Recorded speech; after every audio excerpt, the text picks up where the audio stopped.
Recent high school graduate, Josh Evans couldn't believe his luck. His next-door neighbor, Mr. Darcy, was paying him a lot of money to check in on his house every day while he was away on a long business trip. Peachy keen. Soon Josh knew he would be able to afford a down payment on the Chevy he always wanted so he could impress his sweet and darling girlfriend, Jane. He had fantasies of taking her upstate before they found out what colleges they would be attending. One last hurrah before the uncertainty of adulthood took them down potential new paths. It was a scorching July day when Josh left his parents' house to carry out his daily checkup. Whistling nonchalantly, he put the key inside the lock and immediately knew something was wrong. He was filled with a sense of uneasiness and dread, as cold shivers shot up his spine, not dissimilar from the sensation one gets after experiencing a nightmare. He carried on nonetheless and stepped inside the house. Looking around the living room, he concluded everything was fine and dandy, and decided once again that a thorough check was not necessary. That was when Josh heard a baby crying down the hallway. Startled and suitably puzzled, he followed the wailing until he was led into a nursery. Impossible, he thought.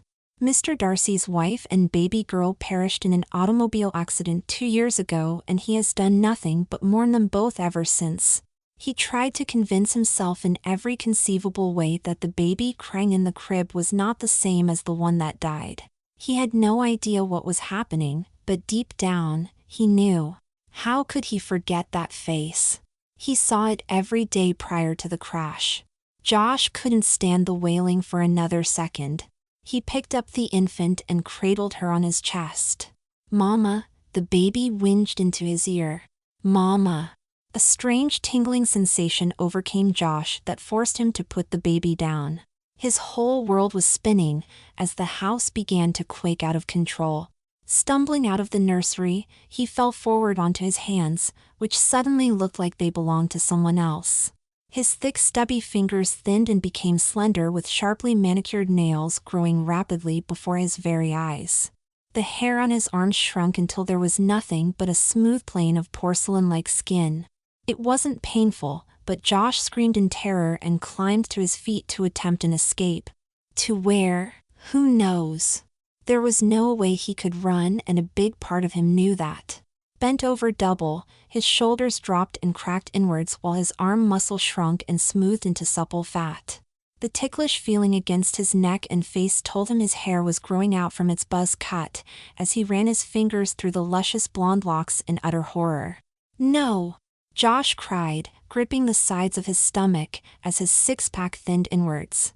Blue jeans straining against his widening hips, he gasped while his rear end ballooned and stuck out of his newly arched frame, legs slenderer, feet shrinking to a petite and feminine size. His face twisted and morphed, softening the jawline, nose narrowing, and eyes widening bright as his entire skull feminized. Josh stood upright, shoulders forced back while he felt his nipples harden, fat quickly growing and expanding around them. Gripping his rapidly growing bosom in terror, his hands were soon filled with a set of fully grown breasts that strained against his t-shirt. Swallowing down hard, his Adam's apple disappeared, twisting his neck into a smooth swan-like neck to complement his newly thinned shoulders. He shrieked in a high-pitched scream he did not recognize to be his own. And he screamed twice more to assure himself that his deep baritone had lost itself to a silvery breathy tone. Josh had already felt the next stage beginning. He then shoved his hand down his boxers and gripped onto his last shred of masculinity with all his might. He tried with all his strength to stop it, but as his testicles ascended back into his body, his penis writhed and protested like a snake. It freed itself from his vice-like grip and split inward, forming a vulva within mere seconds. Gasping like he had just run a marathon, he felt his testicles move around inside him, stomach warbling and gurgling, as his internal organs reshuffled and transformed.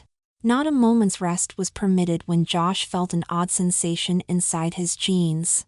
He was now wearing 2 layers of boxers. But they were changing.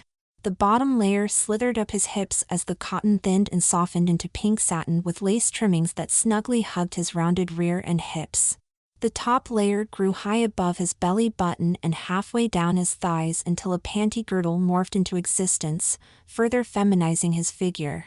Breasts heaving up into their respective cups, a matching pink brassiere appeared and fastened the straps tightly into his skin. He blushed voraciously, as they stuck out like two perky melons burdened to his chest forever. "Please someone stop this," he cried, feeling strangely tearful. "I can't take it no more." Josh's legs were forced together, as his jeans fused into one tight cocoon. Unable to keep his balance, he leaned against the wall while the singular leg shortened up his shins. His t-shirt sleeves shrunk until they were no more while the fabric tightened and formed a V-neck collar split down the middle with buttons. Flaring outwards into a pleated skirt, the garment held itself together with a miraculous petticoat that shaped it into an A-line. The t-shirt joined to the skirt in one, divided only by belt, and confirming its new status as a swing dress with patterned yellow and gray plaid. The house ceased trembling and everything became eerily silent. Slowly standing up straight, Josh felt his newly petite feet rise up on the growing heels of his trainers. His smaller height now elevated by the newly transformed high heels of yellow leather, he swiftly clip-clopped to the bathroom, disbelieving of the jiggle on his chest, the womanly sway of his hips, and the restrictive nature of his clothes. Distressed beyond belief, he believed he had walked into a hellish reality. He screamed when he saw his reflection. Not only had he miraculously turned into a woman, but he had become a woman he knew to be long dead. Panic overcame him. Feeling disgusted with himself and a tad disrespectful, he tried to pull the dress off, but fruitlessly, it wouldn't budge, as it clung to his new body like a second skin.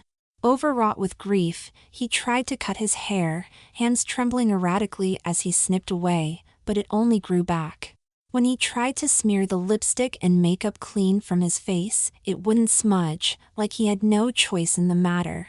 He felt like he had lost his mind to insanity, too irrational and hysterical to think straight.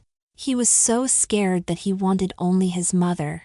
Darting to the front door, his stomach flipped when he realized he was locked in. He kicked and screamed with all his might, but it was like trying to fight a mountain. Falling on his backside, he got straight back up to his feet, and feeling a significant drop in his strength, threw a chair into the window. No dice. He couldn't control the flood of tears anymore, and they spilled out of his eyes into warm streams down his cheeks.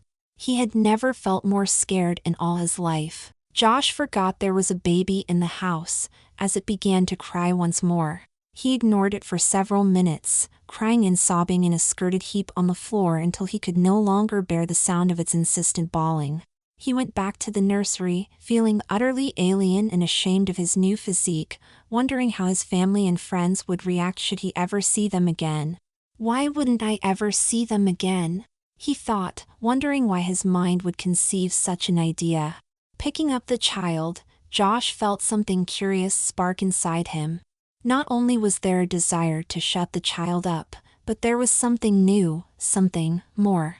He paced around the nursery, hushing the child while gently bobbing her up and down. Why, Josh asked himself, am I doing this when I have more pressing matters at hand? The baby's uncoordinated fingers fumbled at his collar, wincing and grunting, as though trying to communicate. Instinct told him what the child wanted. Without thought or hesitancy, he sat down in the rocking chair, unbuttoned the bodice on his dress and allowed the child to feed on the milk of his swollen breast. In his mind's eye, he knew what he was doing was wrong, but why did it feel so right? When the baby was finished, he looked upon the child with a powerful feeling that went beyond mere concern for stopping the noise. "No," he said, immediately jumping to his feet. He put the child back into its crib and backed against the wall, utterly petrified of his actions, and how easily he lost control of his mind. He swished out of the nursery, heart aggressively pounding in his chest. He glided down the corridor, blissfully unaware of how flawlessly he now carried himself in the heels and dress. When Josh walked into the sitting room, he wondered why he went there. He then remembered he meant to go to the garden. The clothes hanging on the line ought to be dry now, he thought. Outside, he took all the laundry and threw them into a basket, wondering why everything felt out of place, like he had just walked into a room with the gas left on. He felt disorientated, as though parts of his brain had gone missing. "Hi, Mrs. Darcy," called a familiar voice from next door. "Lovely weather today, isn't it?" Josh turned to find his mother looking over the fence. A nagging part of him wanted to run over and tell her what had happened to him, but something was stopping him, a powerful force that kept him rooted to the spot.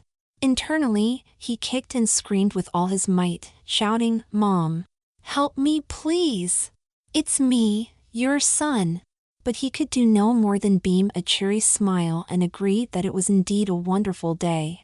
Back inside the house, Josh paced around the kitchen, feeling terribly unsure of himself, totally disregarding the true root of his anxieties. His metamorphosis into Mrs. Darcy and everything that came before it felt vaguely like a dream. He tried to think of Jane, his girlfriend, and imagined her in his mind, but he felt no connection to her. She was just some girl, and that was all she was to him. The fact he felt nothing towards his own girlfriend terrified him. When he imagined his family, his parents, and his older brother, all he could do was think of them as neighbors. "Don't they have another son too?" he thought. Josh remembered to check on the baby once more. Still sleeping. Very good. He looked at the clock and decided it was about the right time to start dinner.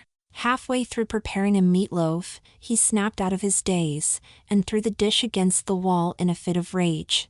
"Stop this, you have to stop this now," he bellowed, thumping his fists into the sides of his temples.